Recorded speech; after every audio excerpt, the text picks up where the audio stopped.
আচ্ছা, আর এই হচ্ছে স্যার নির্মল। নির্মল, বাহ বাহ, দারুণ পোশাক পরেছো, একেবারে চেনা যাচ্ছে না। এরা তো আপনাদেরও যায় না স্যার। পুলিশের পোশাক পরে যা চালিয়ে যাচ্ছেন, আর চালিয়ে যাচ্ছেন বলেই দেশটা জাহান নামে যাচ্ছে। এই শালা বৈদ্য, তুই কি লাইন চেঞ্জ করছিস নাকি বলতো? মাঝে মাঝে তোর মুখে উল্টো পাল্টা কথা শুনছি। ঠিকই শুনেছিস, অর্জুন বাবুর মতো আমিও সিস্টেম চেঞ্জের কথা ভাবছি। পবিত্র, শুধু অর্জুন বাবুর নামটা শুনেই চমকে উঠলেন। সে কি দারুণ দৃশ্য, সে কি দারুণ দুঃসাহসিনী একটা বাচ্চা ছেলে আর তার মাকে বাঁচালো। তা যদি দেখছেন, যাকে এই নিন আপনাদের কাছের ব্যাগ, আমি চললাম। তুমি চলে যাচ্ছ? তোমার ভাগের টাকাটা নিয়ে যাবে না? আমার প্রথম ভাগ শেষ, এবার বর্ণ পরিচয়ের দ্বিতীয় ভাগ শুরু। ব্যাপারটা ব্যাপারটা আপনি বুঝবেন না স্যার। পবিত্র বাপের লাইন থেকে পা তুলে নিতে চাইছে। মরবে বেটা, মরবে। চেনে না তো সেবা করে তো কুত্তকে। যাক, আমি চলি স্যার। তোমার ভাগের টাকাটা? আমি আমার ভাগের টাকা আগেই বুঝে নিয়েছি স্যার। তার মানে আপনারা তো ঠিকঠাক ভাগ করতেন না স্যার। যেটা করতেন সেটা হতো এই বাঁদরের পিঠে ভাত। নির্মল, এটা নবনীতির সুধার গল্প।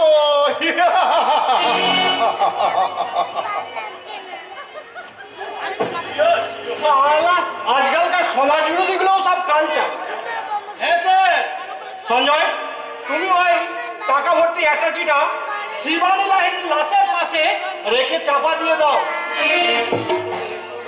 শিবানী লাহিড়ী মৃতদেহের পাশে 50,000 টাকা ভর্তি অ্যাটাচি, অথচ শিবানী লাহিড়ী মাত্র 5,000 টাকার জন্য আত্মহত্যা করেছে। রিপোর্টে প্রকাশ, এটা সমাজতান্ত্রিক আত্মহত্যা। শালা চোর চিটিংবাজ সঞ্জয়টাও মাঝে মাঝে মহাভারতের যুগে ফিরে যায়।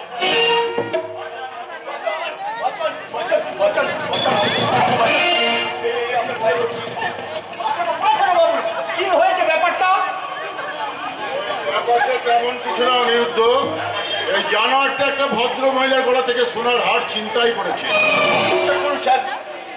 আমি হাত চুরি করিনি। কে? আবার মিথ্যে কথা।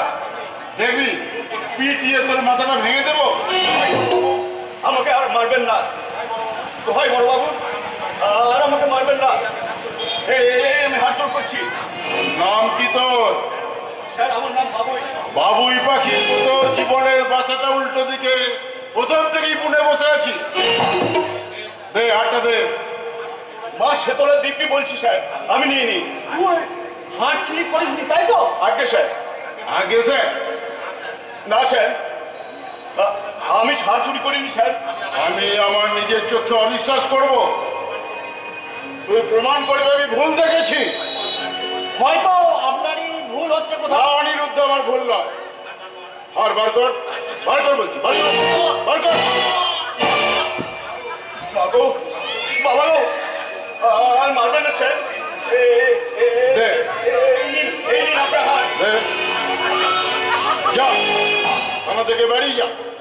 আর যাওয়ার সময় বলে যা তোর ওই বাবুই নামটা বাড়ি গিয়ে চেঞ্জ করে নিবি। ঠিক আছে স্যার, আপনি যা বলবেন যা। তাই করবো। এই হাতটা নিয়ে গিয়ে মালখানায় জমা করে দাও। কি হলো? এতক্ষণ ধরে দেখার কিছু নেই, ওটা একটা চুরাই করা হাত, কারো দেওয়া উপহার নয়। উপহার আমরা আপনি নিতে দিলেন কই? অনিরুদ্ধ, কি বলছো? কি বললাম তখন বুঝবেন, যখন আপনার এই পুলিশের চাকরিটা আর থাকবে না। Get out! I say get out! যে এখনো আপনার সামনে এসে হাজিরই হলো না, তাকে আপনি এখান থেকে গেট আউট কেন বলছেন স্যার? কে তুমি? আমি অর্জুন। অর্জুন? তোমার কোলে ওই ঘুমিয়ে থাকা ছেলেটি কে? অর্জুন পুত্র অভিমন্যু নিশ্চয় নয়। হয়তো কর্ণপুত্র বিষকেতু হলেও হতে পারে। তোমার সাহস তো কম নয়, আমার সঙ্গে তুমি রহস্য করে কথা বলছো। আপনি তো জানেন স্যার, অর্জুন অসীম সাহসী ছিল বলে ভগবান শ্রীকৃষ্ণ তার রথের সারথি হয়েছিলেন। বাহ বাহ বাহ। অপূর্ব তোমার শাস্ত্র জ্ঞান। শুধু শাস্ত্রই নয় স্যার, আমি এক জীবন্ত ইতিহাসের ছাত্র, তাই তো বিজ্ঞান আমাকে অজ্ঞান করতে পারেনি। ভূ আমার কাছে গোল নয়, পোড়া রুটির মতোই পাতলা। তাই তো মাঝে মাঝে আমি চিৎকার করে বলি, কবি সুকান্ত, তুমি ঠিক লিখেছিলে, পূর্ণিমার চাঁদ যেন ঝলসানো রুটি। তুমি সুকান্ত পড়েছো, রবীন্দ্রনাথ পড়েনি রবীন্দ্রনাথ। যারা তোমার বিষয়কে বায়ু নিভাইছে তো বলো, তুমি কি তাদের ক্ষমা করিয়াছ? তুমি কি বেঁচেছো ভালো? দারোগা বাবু, আমার মা এই কবিতার লাইনগুলো আমাকে মাঝে মাঝেই শোনায়। তোমার মায়ের নাম কি? আরতি ভট্টাচার্য। বাবার নাম? আমার আমার বাবা নেই। না, নেই, আমার বাবা নেই। আমি শুধু আমার মায়ের ছেলে। জানেন দারোগা বাবু, আমি ছোটবেলায় যখন মাকে গিয়ে জিজ্ঞাসা করতাম, ও মা, মা বলো না মা, আমার বাবার নাম কি, আমার মা তখন কাঁদতে কাঁদতে বলতো, যুবক, ওরে খোকা, তোর বাবার নাম ভগবান। আমি তখন দাদুকে গিয়ে জিজ্ঞাসা করলাম, দাদু বলো না দাদু, আমার বাবার নাম কি? আমার দাদু বলতো, ওরে দাদু ভাই, তোর বাবার নাম ভগবান। আর তখন হাতের কাছে থালা বাটি ঘটি যা কিছু পেতাম, শুনে চিৎকার করে বলতাম, যার বাবা তার মাকে সবসময় কাঁদতে হয় কেন? কাঁদতে হয়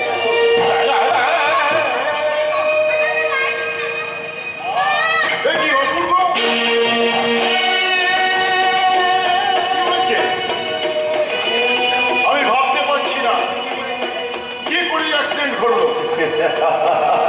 তাহলে পুলিশের গাফিলতিতে পুলিশ অফিসারের নাতিরও অ্যাক্সিডেন্ট হয়। অ্যাক্সিডেন্ট কার গাড়ি? গাড়ির নাম্বার কত? গাড়ির নাম্বার দেখার সুযোগ আমরা পাইনি বাবা। বৌমা। ওই ভদ্রলোক আজ আমাদের মৃত্যুর হাত থেকে বাঁচিয়েছেন বাবা। আমি আপনাদের কথা মতো এই ঠিকানায় পৌঁছে দিয়েছি। এবার এবার তাহলে আমি চলি।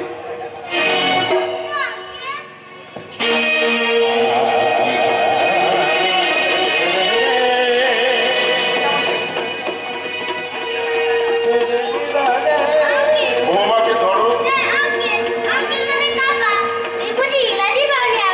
ওরে অপু, আমার প্রথম জীবনের প্রথম ভাগটাই যে পড়া হয়নি। অর্জুন, যাওয়ার আগে আমাদের চিকিৎসার খরচটা তুমি নিয়ে যেও ভাই। কি বললেন ভাই? হ্যাঁ, তোমার মতন যদি আমার একটা দেওর থাকতো, চুপ করো তাকে তো বাবা। আমি ভাই বলেই ডাকতাম। চুপ করো বৌমা, ও চুপ করে এই মতো শব্দটা তুমি বলবে না, আমি সহ্য করতে পারি না। এই নাও, এই নাও তোমার চিকিৎসার খরচ। দারোগাবাবু, আপনার এই ছোট্ট নাতিটা আমাকে কাকা বলে ডেকেছে, আর উনি আমাকে দেওর বলেছেন। অর্জুন, আর আপনি আপনি শুনিয়েছেন আমার মায়ের মুখে শোনা কবিতার বেশ কয়েকটা লাইন। তাই আমার জীবনের লাইনগুলো সব কেমন গোলমাল হয়ে যাচ্ছে। দারোগা বাবু, টাকাগুলো আপনি রেখে। অর্জুন, কি করে নেব ওই টাকা? আমি কি করে নেব? টাকা হয়ে ভাইপোর চিকিৎসার টাকা, দেওর হয়ে বৌদির চিকিৎসার টাকা, আমি কি কখনো হাত পেতে নিতে পারি? না, ওই টাকা আমি তাহলে তুমি একটা জিনিস নিয়ে যাও অর্জুন। কি জিনিস দারোগা বাবু? যে জিনিসটা চোখে দেখা যায় না, যার রূপ বর্ণনা করা যায় না, ভাবে ভাষায় ব্যঞ্জনায়, তুমি আমার কাছে এসো অর্জুন। তোমাকে দেখার পর থেকে আমার এই পিতৃ হৃদয় কেবল তাল পাতাল করে উঠেছে। তুমি আমার কাছে এসো, নিয়ে যাও আমার মুখের মুখ ভরা ভালোবাসা। তুমি আমার-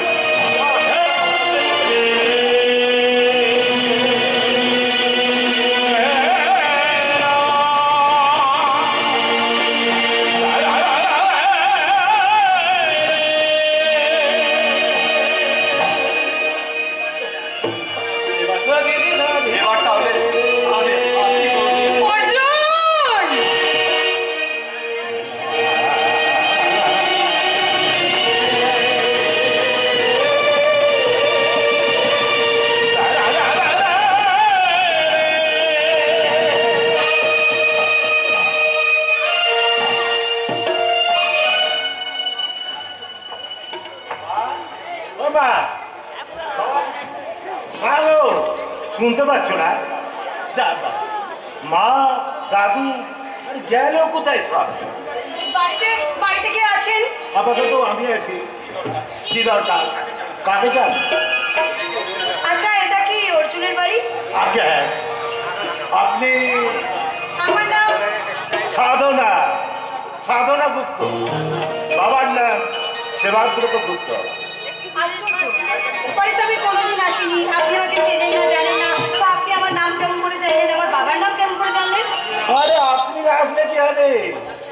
আপনার ছবি মোবাইলে এসে গেছে, তাই আপনার ছবির সাথে মিলিয়ে আপনাকে আমি ঠিক চিনতে পেরেছি। আমিও কিন্তু আপনাকে চিনতে পেরে গেছি, আপনি হলেন জয়। আরে বাবা, আমার উপরে যায়। আমি না হয় আপনাকে চিনলাম, কিন্তু আপনি আমাকে চিনলেন কি করে? আপনার দাদার মুখে আমি অনেক কথা শুনেছি, সেই ছোট্টবেলায় নাকি আপনার মা বাবা মারা গেছেন, তারপর থেকে আপনি বস্তিতে বড় হয়েছেন, আর অর্জুন বস্তি থেকে তুলে নিয়ে এসে আপনাকে বাড়িতে আজ করে দিয়েছেন। শুক্রিয়া। আপনি না না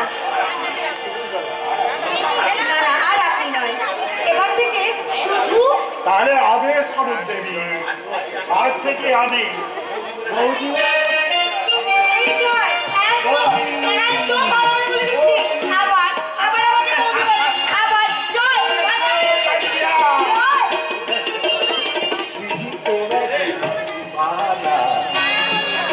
तेरा दीवाना तेरा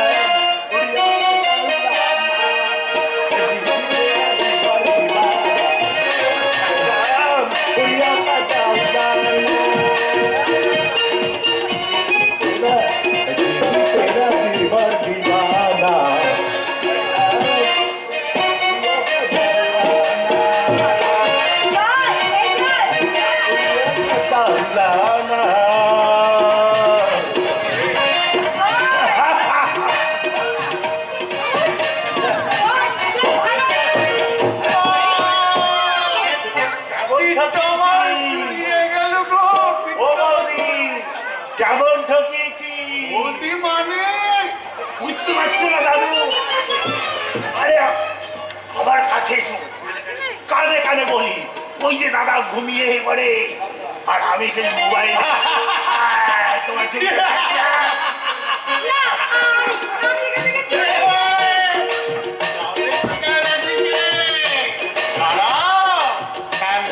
আমি ডাকিয়ে আনি।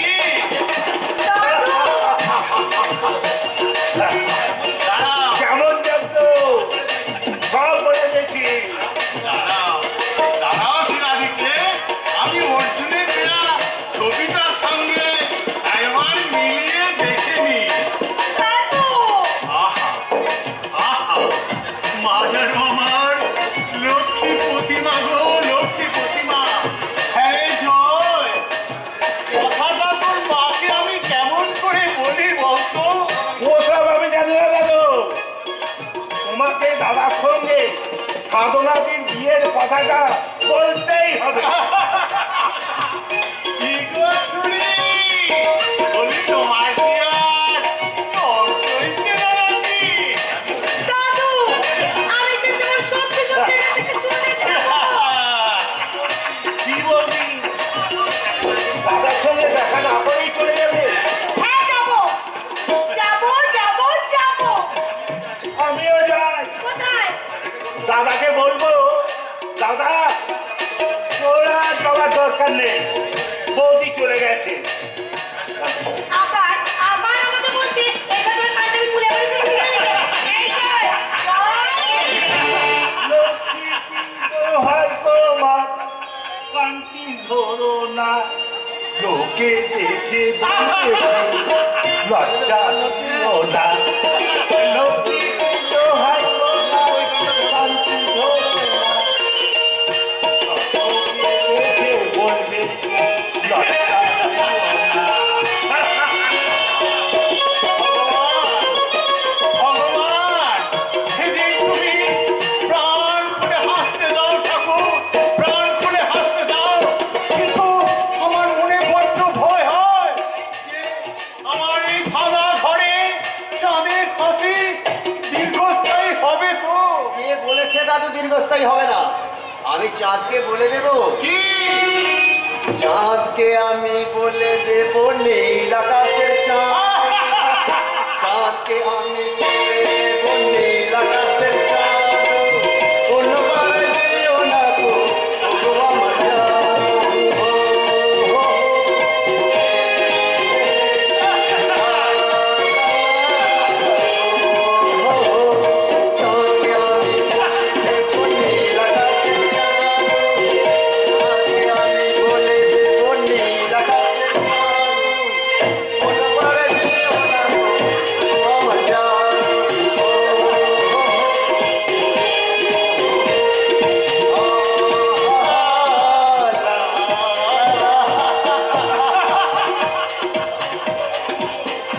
শোনো বন্ধু, শোনো। আর এখানে বেশিক্ষণ থাকা ঠিক হবে না। কেন দাদু? সে কথাটা এখানে তোমাকেও বলা যাবে না, আর তোমার এই ভালোবাসার রাজপুত্রকেও বলা যাবে না। আমরা এই দুই বুড়োতে ওইখানে বসে বসে আলোচনা করব। কি আমি আমি বুড়ো? আরে নয়, হয়ে যা হয়ে যা, কিছুক্ষণের জন্য বুড়ো হয়ে যা। এসো না, এই দুই বুড়োই জন্মে ভালো। চলো চলো আমরা চলে যাই। এখন তো তোমরা হাসবে, এখন তোমরা যেমন করেই হোক আমাদের দুই বুড়োকে তাড়াতে পারলেই বাঁচো। কি বলে? বলি তোমায় ঈদ মাঝারি রাখবো, ছেড়ে দেবো না। তোমায় ছেড়ে দেবো না, ছেড়ে দিলে সোনার গো, আর তো পাবে না, না না, আর তো পাবে না, ছেড়ে দেবো না, ছেড়ে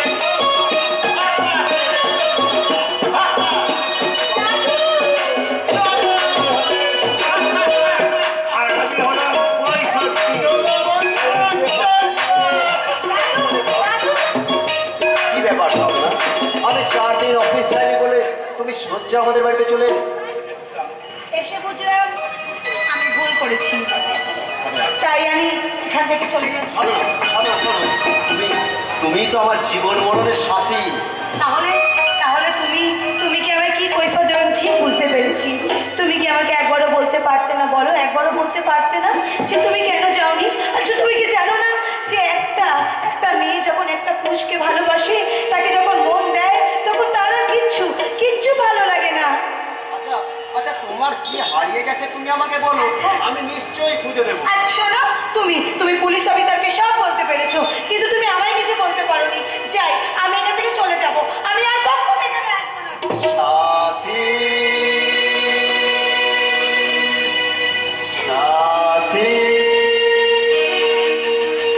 ও সাথী, ও সাথী, ও সাথী।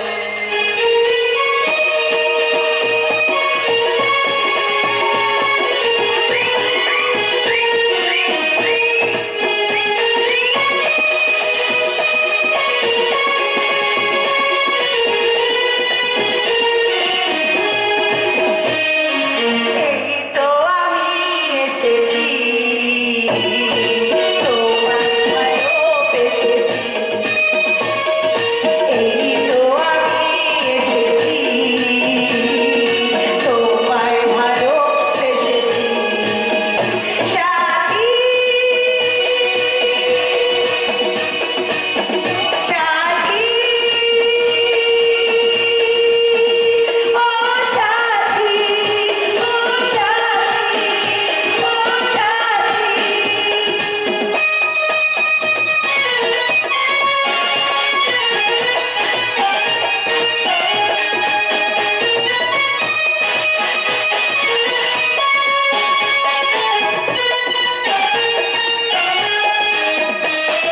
তোমার প্রেমে ধন্য হলাম, আবে ভরা চোখে এসেছি তাই তোমার কাছে প্রেমে ছবি এঁকে পেতেছি যখন প্রেমের নেশায়, পেতেছি যখন প্রেমের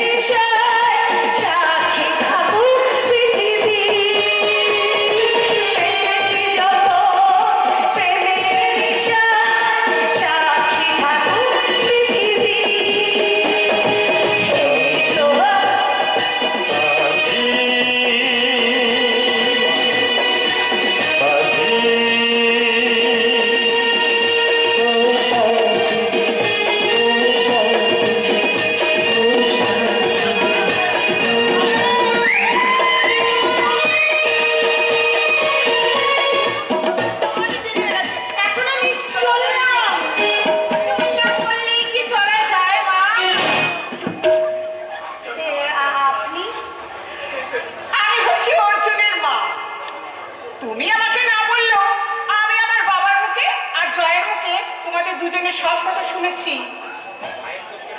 মায়ের চোখে ফাঁকি দিয়ে দিয়ে পড়াতে পারবি না অর্জুন? মা মা মা মা তা কেন? মানে আমি বলতে চাইছি আমার মায়ের কাছে ছেলেরা তো লজ্জা কেন বাবা? আমি তো তোর চলার পথে কোনোদিন বাধার সৃষ্টি করিনি। মা তাহলে কেন কেন তুই তোদের দুজনের কথা আমার কাছে লুকিয়েছিলি? ওর কোনো দোষ নেই, সব দোষ আমার মাসিমা। আমি ওকে বলতে বারণ করেছিলাম।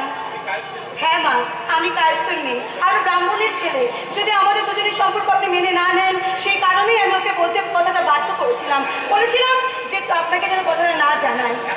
এত বড় লোকের মেয়ে হয়ে তোমার মনটা এত ছোট কেন সাধনা?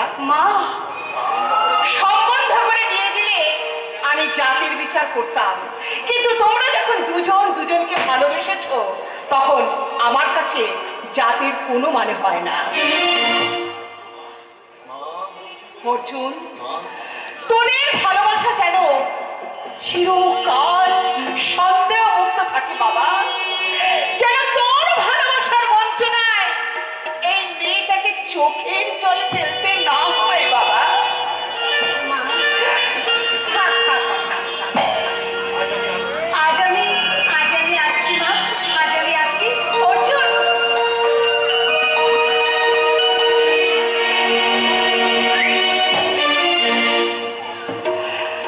অর্জুন, পাগল ছেলে আমার। কে ডাকে? আমি অপু। আরে অপু, তুমি কখন এলে অপু? তোমার মা কোথায়? তুমি কি বোকা কাকা? কেন কেন? তুমি না ডাকলে মা আসবে কেন? আর ঠিকই তো, আমি না ডাকলে তিনি আসবেন কেন? ও মা, সেই তোমাকে বাচ্চাটার কথা বলেছিলাম, এ হচ্ছে অপু। তুমি ওর সঙ্গে একটু কথা বলো, আমি নিশ্চয় আমি ওর মাকে ডেকে নিয়ে আসি। হ্যাঁ, তুমি একটু কথা বলো। বৌদি বৌদি,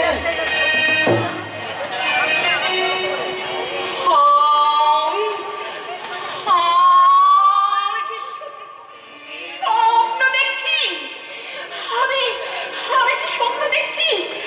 ছোটবেলাকার রবির সঙ্গে এই বাচ্চাটা কি অদ্ভুত মিল। খোকা, তোমার নাম কি? আমার নাম অপূর্ব।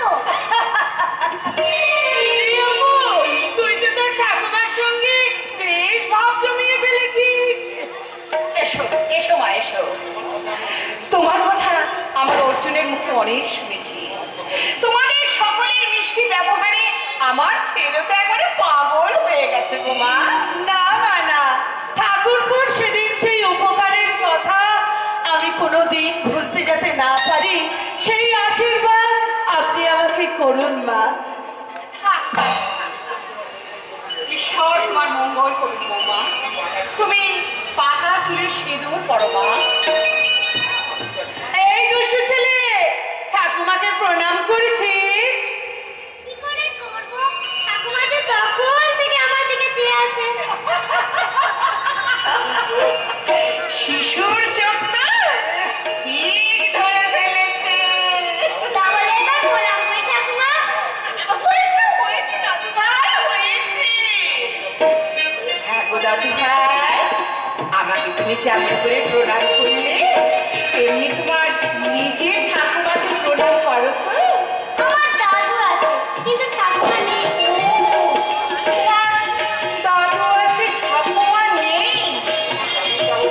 তোমার দাদু তাহলে তো আমারই মতো। কাকিমা, তার মানে কাকা বাবু? মারা যাননি, মানে মায়ের জীবন থেকে হারিয়ে গেছে। ও মা, কাকিমার সঙ্গে আমার শ্বশুরের ভাগ্যের কি অদ্ভুত মিল। হ্যাঁ, মিলিত মিলিত, কি অদ্ভুত মিল এই বাচ্চাটার মুখের সঙ্গে। ওরে দাদু ভাই, তুই যদি আমার নিজের নাতি হতিস। ওরে দাদু ভাই।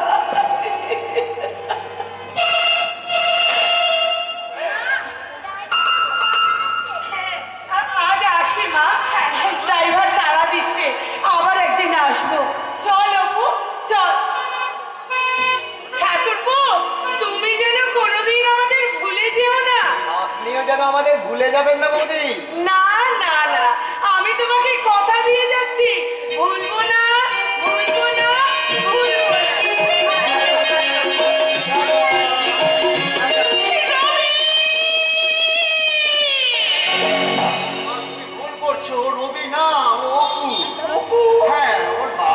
রবি ব্যানার্জি। ওর বাবার নাম রবি ব্যানার্জি? ওর বাবার নাম রবি ব্যানার্জি। তাহলে বল অর্জুন বল, রবির বাবার নাম কি?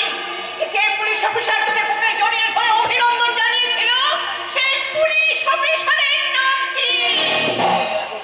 আমি তোমাকে সব কথা বলেছি, আর সেই পুলিশ অফিসারের নামটাই আমি তোমাকে বলিনি। আরে বাবা, সেই পুলিশ অফিসারের নাম হলো মিস্টার ভুবন ব্যানার্জি।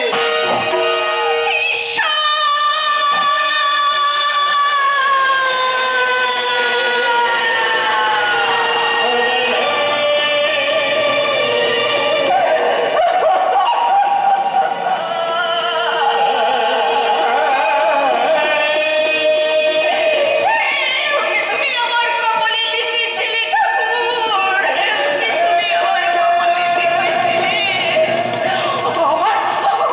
আমার বুকে পানি, তোমার বুকে এলো। আমি তাকে চিনতে পারলাম না, আমি তাকে চিনতে পারলাম না।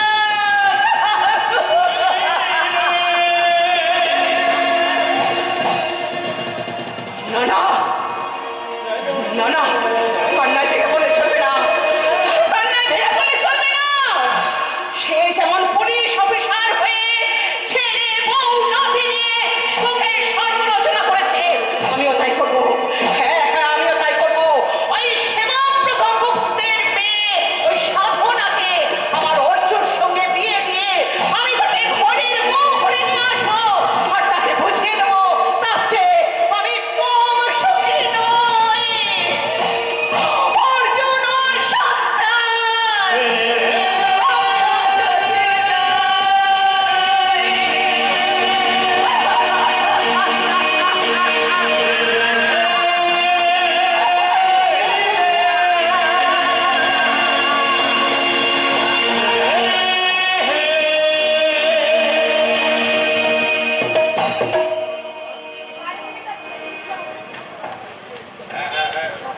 হ্যাঁ, অর্জুন জানো সন্তান, জন্মের কোনো ঠিক নেই।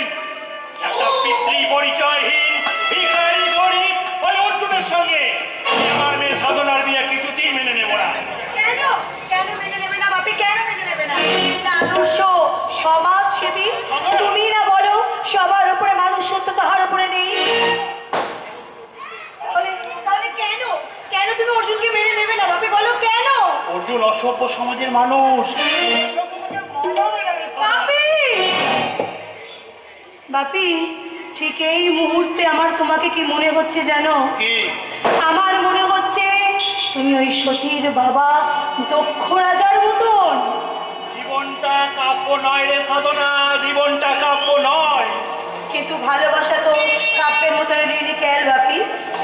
চিরকাল মানুষ ভালোবেসেই তো ঘর ছেড়েছে কি বাপি। বলতে চাইছিস? হ্যাঁ বাপি, সতী যেমন তার বাবা দক্ষ রাজার কথা না শুনে ওই শ্মশান বাসির গলায় বড় মল্ল দিয়ে শ্মশান বাসিনী হয়েছিল, ঠিক তেমনই আমি অর্জুনকে বিয়ে করে আমি তোমার বাড়ি ছেড়ে চলে যাব বাপি। তাই আমি তোমাকে বলছি, আমি চাই না বাপি, আমি চাই না। আমি তোমার ঐশ্বর্য অট্টালিকা আমি কিচ্ছু চাই না। আমি এখান থেকে অর্জুনের হাত ধরে চলে গিয়ে তোমাকে বুঝিয়ে দেব, আমার কিচ্ছু চাই না বাপি, কিচ্ছু চাই না। আমি তোর বাবা, আমার বয়স হয়েছে। আর জানিস তো, বয়স হলেই সব বাবারা ছেলে মেয়েদের ছেলে হয়ে যায়। তাই তুই এখন আমার মারে সাধনা। তুই ছাড়া এই পৃথিবীতে আমার কেউ নেই সাধনা। এই বৃদ্ধ বাবাকে ছেড়ে তুই কোথায় যাবি রে মা সাধনা? বাবা, আমি তো তোমারই মেয়ে বাবা, সেই জন্যই তো আমি তোমার সব বিদ্যে একেবারে অর্জন করে নিতে পেরেছি। হ্যাঁ বাবা, তোমার বাস্তব বুদ্ধিটাই কিন্তু আমি কাজে লাগিয়েছি বাবা।